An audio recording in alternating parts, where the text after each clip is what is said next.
Well, welcome to another episode of Two Old Geeks Talking. Now on the World Wide Web. Hey, welcome back to Two Old Geeks Talking. I'm Rob. I'm Trace. And today we are discussing... Today we're going to discuss our favorites, our favorite writers, our favorite artists, and our favorite characters. And this was actually one of our subscribers. So are we doing our favorite comic books too? It wasn't, but if you want to, okay. you can. So one of our subscribers, I'll show you a picture of him. His name's Troy Stacy. Met him at a local comic book store here in Frankfurt. A+. And you got a picture of him? Yeah. I actually seen him yesterday. And so he suggested he said, I'd like to know what your guys' favorite writers and your favorite artists are. And then I just happened to throw in what our favorite characters were. Okay. But if you want to throw in comics... Well, I mean, I guess your character would be in that comic book. Yeah, more than likely. So, but it was a lot harder for me than I thought it would be because I never had listed my favorites. Now, we're only going to do top 5 of each category for time frame. But the thing is like, I've always been like, yeah, I like this guy's art. I like this guy's art. Or, man, this guy's a good writer. This guy's a good writer. But I never have ranked them and tried to narrow them down to like my top 5. So for me, it was hard. What about you?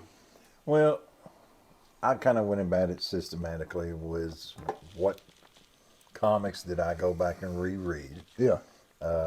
Which kind of let me know who my favorite writer was. Out of those that I would go back and reread, which contained art or art that I admired. So that sometimes the 2 or 3 categories would tie in together because I'm like, hey, I love this comic book. I love the storyline and the art is kick-ass. And sometimes it wouldn't. Sometimes it'd just be. So that's how I went about it. I just didn't sit there and, like you said, I could have probably rattled off 15 different artists that I liked. Yeah, it was tough. It was tough for me. So we'll start with artists. All right. I'll tell you my number 5. It'd be interesting to see, and I don't know what you're going to say. You don't know what I'm going to say. It'd be interesting to see if there's any cross-pollination here, because you're a DC guy, I'm a Marvel guy. Right. But a lot of artists work for different companies. Okay, so number 5 for me is John Buscema. Okay, he did a lot of writing. I mean, he did a lot of drawing, but particularly in Conan comics. Okay. And I just like John's artwork. It's has a certain style about it, and somewhere in between sparse and detailed. Uh-huh. Somebody that would be sparse would be like Stan Sakai. He gives just enough detail. And somebody that would be extremely detailed would be like Stephen Platt. And so, but I like John Buscema because he's just somewhere in between. And it's just like, I'm just drawn to his art. Okay. So what would be your number 5? My 5th artist? So, I would say Will Eisner. He did The Spirit. He is considered the father of the splash page, which is in every freaking comic, or at least it used to be. You had to have a splash page. And his, and a lot of his art at the beginning was black and white, so there was a lot of awesome shading and stuff like that, and how to make a character stand out. Yeah. So, I mean, he was kind of like an all-around package kind of person anyway, as far as writing and everything. So as far as 5th, Will Eisner. So my 4th, well, first of all, John Buscema was actually inspired by my 4th, and a lot of comic book writers have been, and that's Jack Kirby. Okay. And Jack the King Kirby. So, Jack did Fantastic Four, which I'm a fan of. You're not, but I am. Then he did a lot of Thor, which you are a fan of. And a lot of people consider his art blocky, but he showed when he would do a battle scene, the way the dynamics. I mean, each one of his pages just really come alive. And so, if you're showing 2 guys fighting in a comic book, you got a bunch of panels with punches and kicks and what have you. But the thing is to keep that interesting and keep it fresh. The different angles and stuff he would use, perspective he would use. So like a lot of new artists at Marvel, Stan Lee would come in there and throw down some Jack Kirby comics and would say, "Hey, that's what you need to do," Yeah. you know. And so a lot of them learn from that. So what would be your number 4? Okay, so when you're Artists. talking about like throwing down art, and that's what you gotta emulate. Yeah, Was so when I got into trying to draw comic book art, yeah, one of my favorite artists that I tried to emulate was Mike Zeck. He's the one that did Yeah. the Punisher, Yeah. Circle of Blood. yeah. There was something about just the way the Punisher's face looked, his mouth, his art was just like next level, and I was just like all into the way that man drew. Yeah, I could just sit there and stare at that front cover. I Yeah, mean, right. that's just something you could frame and put on a wall. Right, exactly. Yeah. And I'm sure you could if you Yeah, wanted to. yeah. So my third favorite artist would be Stephen Platt. Stephen Okay. Platt is an extremely detailed artist. He's probably known best for his Moon Knight, Okay. and he recently did Savage Sword of Conan. Titans making those. He did a Conan story. I mean, each one of those panels, like I said, is just a work of art. It's incredible. Right. And unfortunately, they had him write that story too, and he's not a good writer, but artist. He's my third favorite artist. But when it comes to writing, I don't know why somebody thinks, oh, you sing songs, you should try to write one. Right. That doesn't always work out. Oh, you're a great actor, you should try directing. Or you know what, you're a great comic book artist, you should try writing. Love Stephen Platt's art, but his storytelling not so great. So what's your third one? Okay, so this was hard. So Derek Robinson, who Yeah.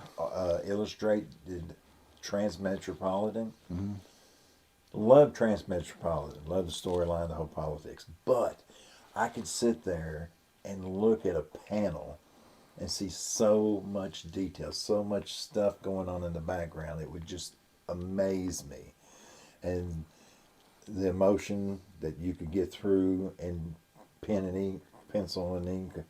He did The Boys too. Yeah. Yeah, Yeah, and it's just, I mean, his amount of detail just blew my mind. And it's not like, it's like realism, but it's like comic book perfection.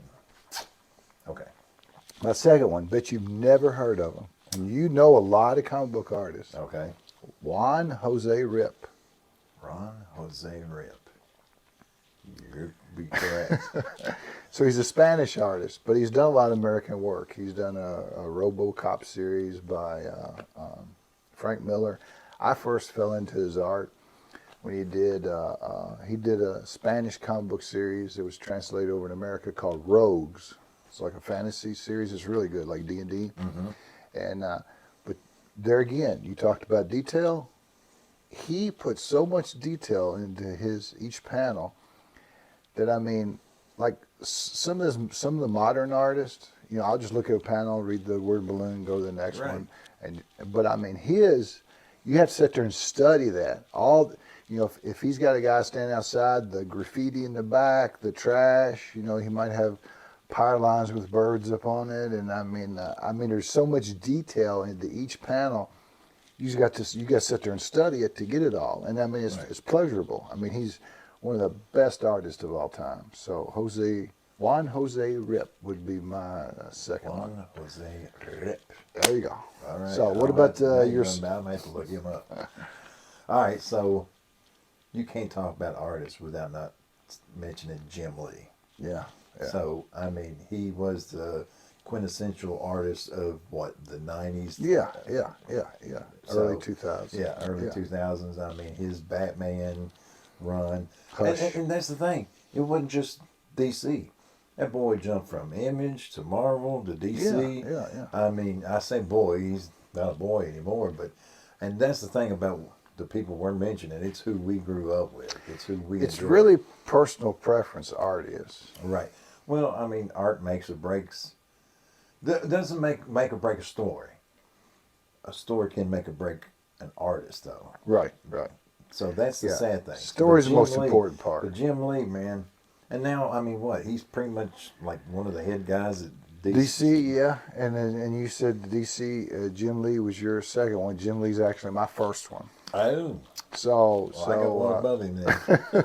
you're right. But anyway, I like Jim Lee. Like his design of the X-Men was incredible. Right. Jim Lee was really what propelled Image Comics at the beginning. I mean, I know Rob Layfield and a lot of the other guys, Eric Larson, they was all involved in the creation of Todd McFarlane. Right. But Jim Lee was the man at the time. Yeah. And I mean, his X-Men run is incredible. And he went on to do Image. The art was great. The story wasn't. There's another case of a great artist writing, and Jim's writing wasn't the best. Right. But I first fell in love with Jim Lee, like during Punisher War Journal, and you could see his Jim Lee style from the first issue he did of that to the last issue. He kind of worked in his own personal style. So you look at the first issue of Punisher War Journal, you might not even recognize it as Jim Lee art. Oh yeah. Yeah. So all that cross hatching and everything he did, he fell into that later. And but yeah, to me, Jim Lee's my favorite artist of all time. So, drum roll. What's your number one artist? Alex Ross. Oh yeah, he's So I mean, he is not your stereotypical comic book artist by any means, but what that man can do on a comic book page is, I mean, I always was a fan of. Oh Lord, his name's the guy that did the Saturday Evening Post. What are you talking about? Oh, Norman Rockwell. Norman Rockwell. I Yeah, always was yeah. a fan of Norman Rockwell and the realism of it. Yeah. Alex Ross took that up a notch when it come to, he made these people look like people. I mean, down to the wrinkles of their clothes, everything like that, the overlays. He made the unrealistic realistic. Right. He made it look like, that could actually be somebody. Yeah. Yeah, it was amazing. And the thing is I don't think they ever had him was a proper writer. I don't think that, he did the Kingdom Come series, Yeah. and that was a pretty decent series, but oh man, his art is just like Yeah. chef's Fantastic. kiss. Yeah. All right, so that takes care of artists. So as far as writers, let's talk about writers. And like you said, doesn't matter how good the art is. The writing makes or breaks a comic book, a Right. book, a TV series, a movie. That's what. It doesn't matter how much CGI you put in a movie. It doesn't matter how much money you throw at a TV series. If the writing sucks, the series sucks. So, same thing with comic books. So my number five writer is Bill Willingham, Okay. and he writes the Fable series. And that man has such an imagination. And so, he didn't take an existing character like Spider-Man, Batman, Superman, Wolverine. I mean, he come up with his own little world, his own little fantasy world. And I mean, he is such an incredible, imaginative writer. And he's one of those guys where if I see something written by Bill Willingham, I'm just like, okay, well, I'm picking that up. It don't matter what it's about. Yeah. I'm just like, some subject I don't care about at all, but I look and I see his name on there. Oh, Bill Willingham. Well, I guess I'm getting that. So, what would be your number five? My number five would probably be, let's see if I can say his name, Barry Windsor Smith. Yeah. Okay, so he did like a lot of the Weapon X. I was Yeah. big into Weapon Yeah. X. And the way he went about kind of filling in a backstory of a character I'd loved. Yeah. I mean, that was the story of Wolverine to me was more important to stay in mystery, Yes. and he was able to give you enough backstory without spoiling that mystery. Right. Keeping him. You got a little tidbit of information, but he's still a man of mystery. Right. Like the Man with No Name in all those Clint Eastwood movies. You don't have to know all the details. Right. Yeah. So and he wrote the first issue. I mean, he drew the first issue of Conan. No, Which, I mean, he's a fantastic artist as well. So, but he didn't make my top five. So, number 4 writer will be Roy Thomas. Okay. So Roy Thomas is as close to Robert E. Howard, who never wrote comic books, but he's as close to Robert E. Howard as you get. And Roy Thomas done a ton of Conan back in the day. And here's what I like about Roy. It don't have anything to do with Conan. Any of Roy's books is good. And Roy's still around with us today. Praise the Lord. So Roy, when he writes a comic book, he writes a book. So like some of these modern comics, and I don't want to sound like I'm poo-pooing on modern comics, but oftentimes I do, I can read that in like 10 minutes. Easy. Just, and I mean, maybe less. Maybe like 6 minutes. But you pick up a Roy Thomas book, and you're going to be there half an hour to 40 minutes. Because the amount of information he puts in there, he's telling a story. And so the art goes along with the story, but by no means is the story reliant on the art. Right. I mean, Roy writes a book. I mean, I read every night before I go to bed, and if I'm reading something by Roy Thomas, I'm like, do I have enough time to read this before, it gets too late? Because if you start a Roy Thomas comic, you're going to be there for a while. And he writes really, really good. I mean, if he was writing now, if he wrote something now, people would accuse him of using AI. He can write that well Real and dramatic. not lose you. Yes, yeah. It's very, very good, very good. It's almost like you're not even reading a comic book. It's almost like you're reading a book. Right. Okay. So what is your number 4? Will Eisner. Oh, yeah. Yeah, so I mean, like I said, like he was the total package. He was the artist for me back in the day. He was the writer. So I'm a big Spirit fan, of course. Yes. That'll make it on my list of characters. But anyway, so so he was able to write something that was comical, campy, adventurous, mysterious, romance. I mean, he could do it all. I mean, it wasn't just like, we've got to fight the big baddie kind of thing. It was just like, and he wrote so much. Like, I mean, when he was writing comic books, he wasn't writing comic books like, well, I've got to come up with a story for this month. He did like several different stories within a month's time on different things. Yeah. And he was amazing as far as a writer and artist, in my opinion.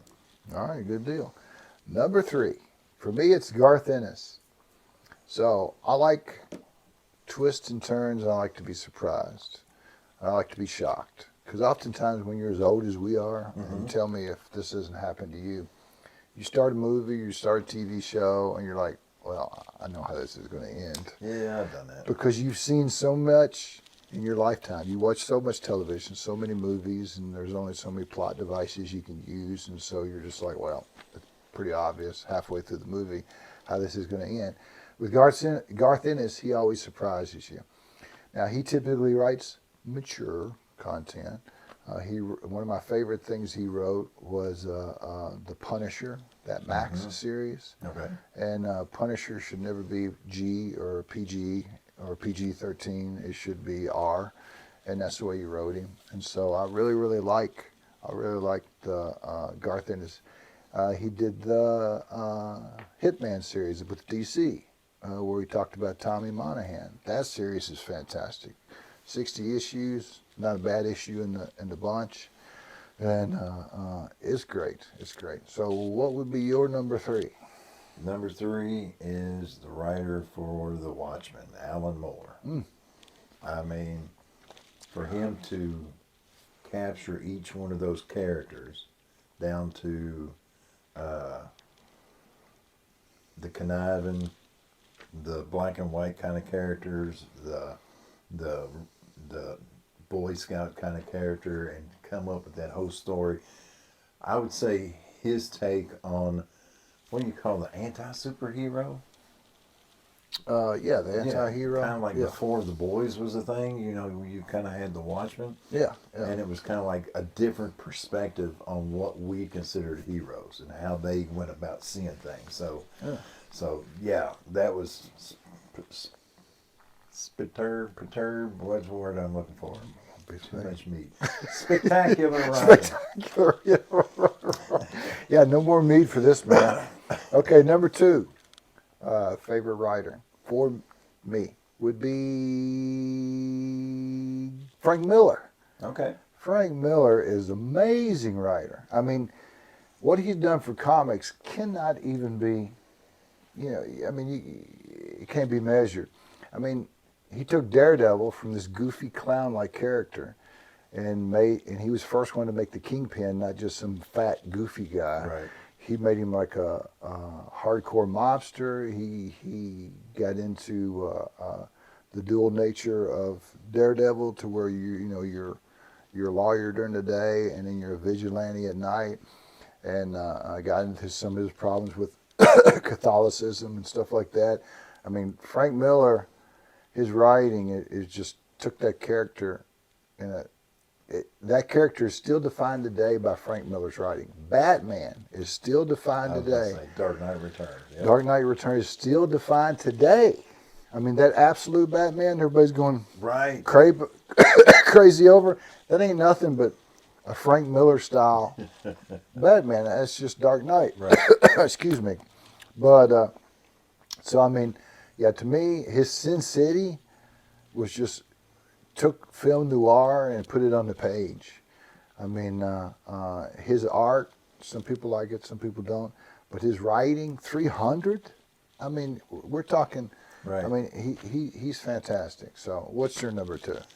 Number two would be Jeff Jones, or Johns, or however you say his name is. I don't even know. Yeah, he did Green Lantern, right? Yeah, well, he did the whole series of The Darkest Night or Brightest Days. Yeah. Both those series. And for him to do that storyline, and he just didn't do just the Green Lantern. He covered a lot of the other titles as well. And for him to do that much writing at that time and still keep everything coherent and make a good storyline kind of amazed me. I don't know if I ever pronounced his first name. I always want to say Jeff, but Geoff, right? It's Geoff. Yeah, maybe his parents like were from Geoff or something. But maybe his parents anyway, were Kentucky, couldn't spell. Back then, excellent writer. It was good all the way through. I picked up titles that I normally wouldn't pick up because of his writing. Yeah. He's one of those guys you see that he wrote it, you pick it up. Right. Okay, so number one for me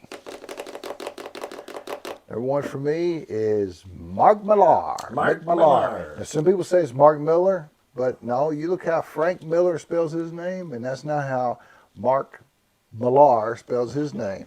It's Mark Millar. I know he says it's Miller, but even he's wrong. He don't know how to say his own name. It's Mark Millar. Mark Millar.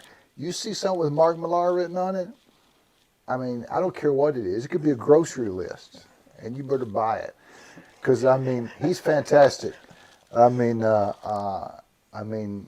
his Old Man Logan is like the quintessential Wolverine story. All these Wolverine writers, and that's the quintessential. And I mean, he's gone to his own Millar verse, I guess is what you call it. Okay. And but I mean, he's created unique characters. I mean, he's just. If I see anything written by him, I just jump right on it. And so many of his writings has become movies that people are like, well, he don't even write comics; he just writes screenplays. You know, but the thing is, the guy's fantastic, and to me, he's an icon. You know, he wrote Judge Dredd way back in the day, and so I mean, he's just fantastic. I'm really surprised we don't have like more coincide. Yes, we've really only had Jim Lee. Yeah. So my last and Yes. what I would consider number one. Number one writer? Warren Ellis. Yeah, he's good. I mean, so he did, for me, Transmetropolitan was like, kind of like, I would say I was almost going through like a midlife crisis when I was first reading that. Yeah. And the way he writes, he Yeah. writes from a perspective of, I mean, he sees the world the way anybody who would be going through a dark patch or a change of the world and everything. Yeah. And so, I mean, he pulls no fucking punches. I mean, he says the way he sees it and feels it. And so, I mean, Warren Ellis, he's got a different perspective on things that most people wouldn't. And Yeah. that's why I put him at number one. Anything, like you said, anything he says Warren Ellis, Pick it up. I'll give it a shot. I've read quite a bit of his stuff. Okay, characters. Favorite comic book characters. Now, Dude. the 5 I picked, That was a hard one. yeah, and the 5 I picked, we've done full videos on. So it's obvious that they're some of my favorites. Right. So number 5 for me would be Usagi Yojimbo. Always written, always drawn by Stan Sakai. And I had no interest whatsoever in anamorphic characters. Usagi Yojimbo is a rabbit. Right. Rabbit Samurai. And so but the writing in there just makes it. I mean, it's just so well written. And most all the stories are standalone. There's some stories that extend a little farther, like Green Dragon would be one. But they're just so good. I mean, even today, he's been doing it for over 40 years. And even today, you can pick those up. And they're all ages, so there's nothing... Right. Nothing. Yeah, there's nothing overly violent or overly sexual in any of them. And so, I mean, Stan Sakai's Usagi Yojimbo, yeah, I love that character. If I get rid of all my comics and I could only keep just a few, I would keep the Usagi. So what's your number 5? Saying a lot. I don't know. Bro. Yeah. So what's your... So now see, it's hard. It's kind of like saying, okay, well, which is your favorite kid? It's like, okay, so who would be my favorite character? Number 5. Number 5, the least one would probably be, Warren Ellis is the Spirit. Yeah. Yeah. It's hard to say, isn't it? Yeah. Yeah, because you love him so much. Yeah, because I really like the character. Yeah. I kind of grew up reading him and got into him again back when I was older, and so it was just like I said, he was a campy character and it was just like I have an affinity for characters who don't have superpowers. I know you're drawn to that. Yeah, so that's one reason I've always liked the Spirit. Yeah, enough to we even did an episode on it. Yeah. Look it up. Okay, yeah. So then my number 4 character would be the Punisher. Oh, okay. I've always liked the Punisher. I like the fact that, if Batman took the approach of the Punisher, or if Daredevil took the approach of the Punisher, there'd be no supervillains. The Punisher never has a recurring villain because the Punisher kills his villains. So, I mean, I like that. I like that instead of just locking them up and waiting until they get out and do some more harm. So, I mean, I really like that. And Garth Dennis run on that, and I just like the Punisher character. I just like that vigilante character where he's going to do whatever it takes. He's not going to follow any rules, whatever it takes. So he's definitely an anti-hero to get the job done. So what would be your number 4? So, okay, it's kind of I won't say number 4 is kind of a tie. Okay, but you're saying it's a tie by saying... Yeah, Okay. I think it falls between either Green Arrow or Dr. Fate. Yeah. And I'm kind of leaning towards Green Arrow. Well, you got to pick one, brother. Okay, we're gonna go Green Arrow because again he's a non-powerful. He just uses his skills. Yeah. He's gone beyond what a superhero would do, as far as he's actually taken out the villain like the Punisher has. Yeah. I mean, he's just he fights for the everyday man, not the guys that's fighting Galactus the size giants. So that's Green Arrow's would be number 4. More street level. Yeah, more of a street level. Yeah, same with Punisher. My number 3 would be Thor, and we've done an entire video on that. Right. Thor, which happens to be one of your favorite characters too, but we like Norse history. Right. And so we're drawn to that anyway. So I liked Stan Lee's writing in the early Thor, and I don't always like Stan Lee's writing. Of course, Jack Kirby did a lot of drawing of Thor, but I really liked that character, and I've always really enjoyed that. To write a super-powered character, a character that is that strong, like, say, Thor or Hulk or even Superman, since you're a DC guy, Right. it takes better writing to write that. I mean, because it's tougher because your character's so strong. Right. You got an overpowered character that can do anything. Yeah. So what's your number 3? Let's see. I'm gonna say I'm going to say Deathstroke. Yeah, I'm surprised that's not your number one. You love Well, I mean, Deathstroke. number three's still up there. Yeah, I mean, yeah, out of the thousands of comic book yeah, characters. yeah. So Deathstroke, not only was he like one of the first healing characters with a healing power, and predates Deadpool, like he is the inspiration for Deadpool. Uh, the dilemma he has, he's like an anti-hero. It's not like I'm a villain. I'm not a good guy. I'm whatever hires me. Yeah, You know, I do what needs to be done when it needs to be done. And his skill set, like, off the charts. And I just love the way he looks. yeah. I You mean, need to just, do it. We need to do a Two Old Geeks talk about Deathstroke. no shit. Yeah, I need to do it. I need to do a Deathstroke cosplay. Yeah, yeah. Yeah, so Deathstroke. Okay, number two for me would be Iron Fist. Okay. So when I was probably about 15, I had the bumps. Mom wouldn't let me get out of bed, and I was reading everything in the house. And a friend of Dad's, Curtis Robinson, lent him gave him some martial art magazines for me to look at. Right. And I really didn't care about them, but on top of it was The Deadly Hands of Kung Fu, starring Iron Fist. And so I just fell in love with that character, and that actually started my love of the martial arts. Then I read the martial art magazines, and then I started enrolling in the local martial arts school, and still teach today. I'll be 60 on my next birthday, and so that character inspired that hobby. And the originals was written by Chris Claremont, who's a fantastic writer.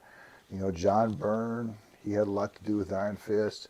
And those first issues were just so well written. And they had Master of Kung Fu, which was like a Bruce Lee clone in Marvel. Right.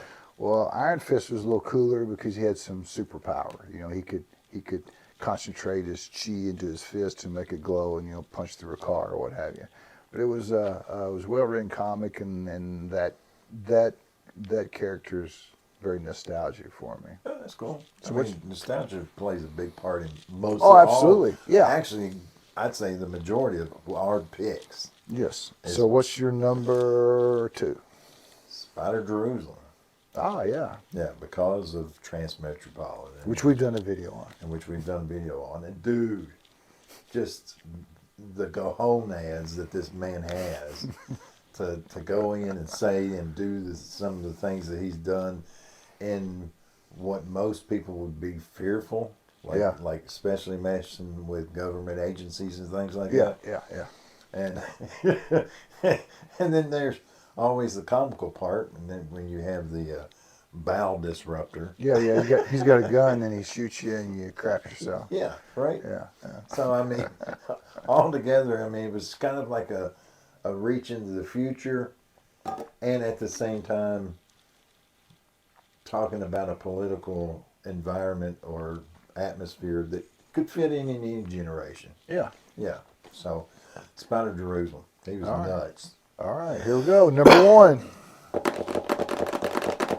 All right, number one for me is Daredevil. Okay. Absolutely love that character. Always loved law shows anyway, and of course, Daredevil's a lawyer by day. But the first comic that we got when we were kids was given to us by a friend of our father's named Steve Sparrow. He gave us stack comics. We divided them up, and I had one of the first ones I had was the Daredevil comic. Okay. And I read the cover off that thing. I mean, I would take it and stick it in my pillowcase at night and then pull it out and get underneath the covers with a flashlight and reread it. And I just fell in love with that character. And that was my holy grail comic, was Daredevil #1. And then my wife Teresa got that for me several years ago. And so I just always loved that character. And he's like Marvel's punching bag.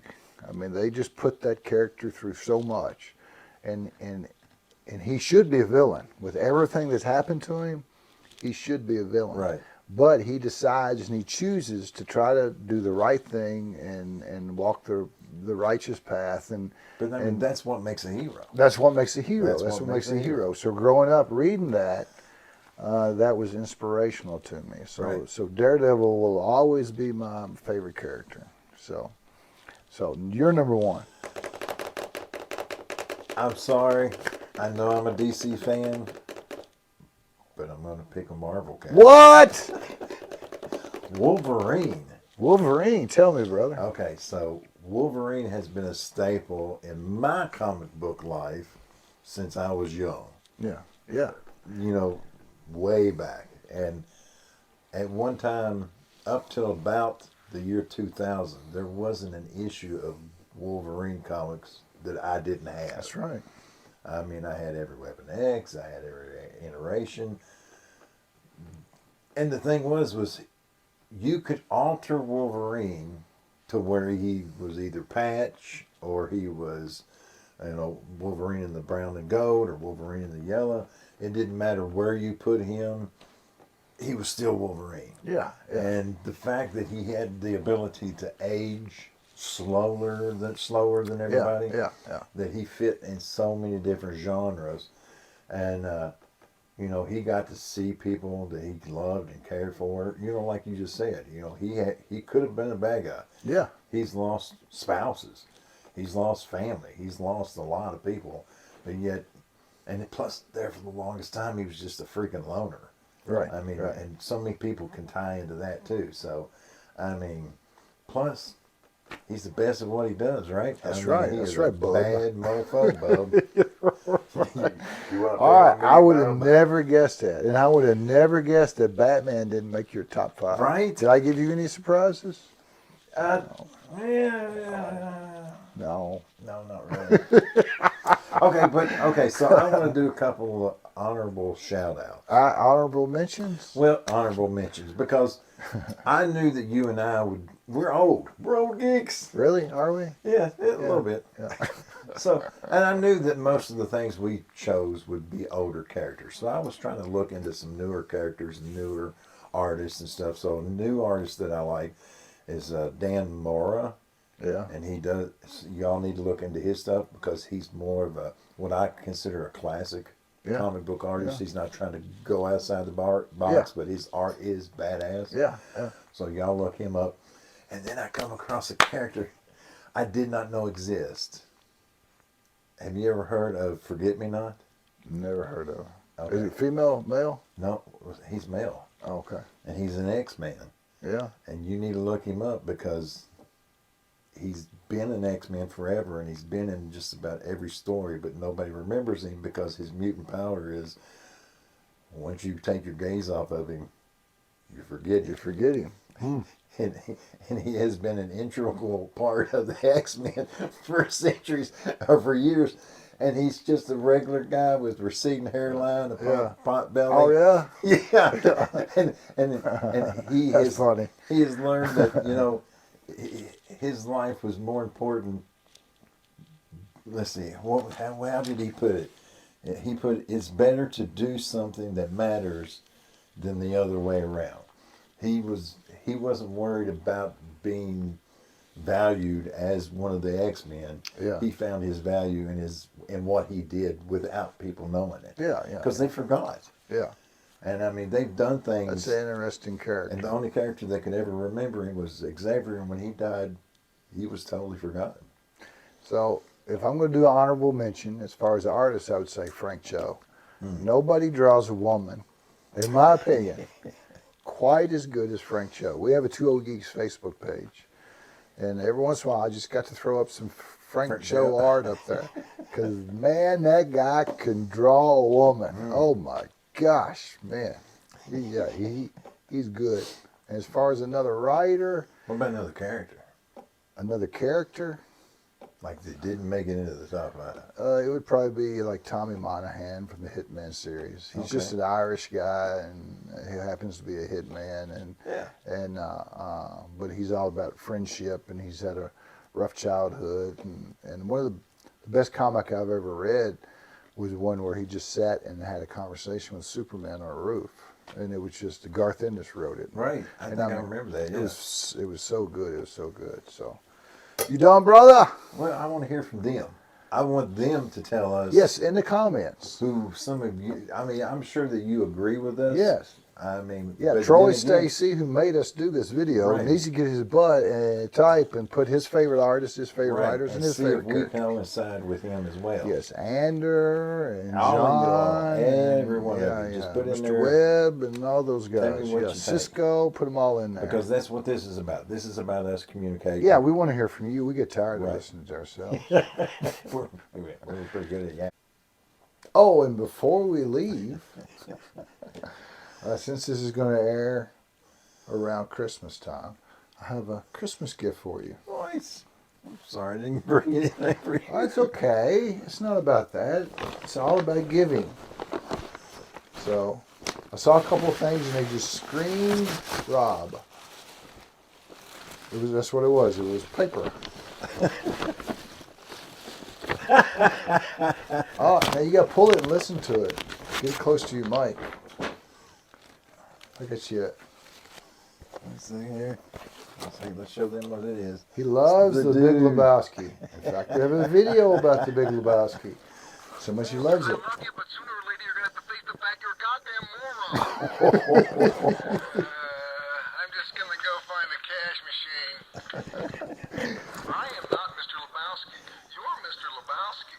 I'm the dude. So that's what you call me, you know? It's got 14 sayings. Ain't that cool? That is. You don't already have it, do you? No, Okay, good. Good. that is cool. Say Good. Okay. Okay, And then I what else? also got you. Holy crap! Where in the world did you find that? A classic Don Quixote comic. Yeah. He That loves is Don cool. Quixote too. That is So, slick. anybody that gets you those gifts obviously knows you. Right? No kidding. Anyway, Merry Christmas, brother. Thank you, man. And Merry Christmas to you too. Merry Christmas, you all. All right, you done? I'm done. I'm done. I'm Yeah, done. We're done. Yeah, I'm sorry. Are you done? I think I'm I'm not done. quite done, What do you but I'm think? almost done. I'm done. All right, Man, I'm I done. still can't believe you put Batman. You should bet. You should bet me money. I would have lost money on that. You'd have Batman in your top 5. Right. My gosh, man. Dun, dun, dun.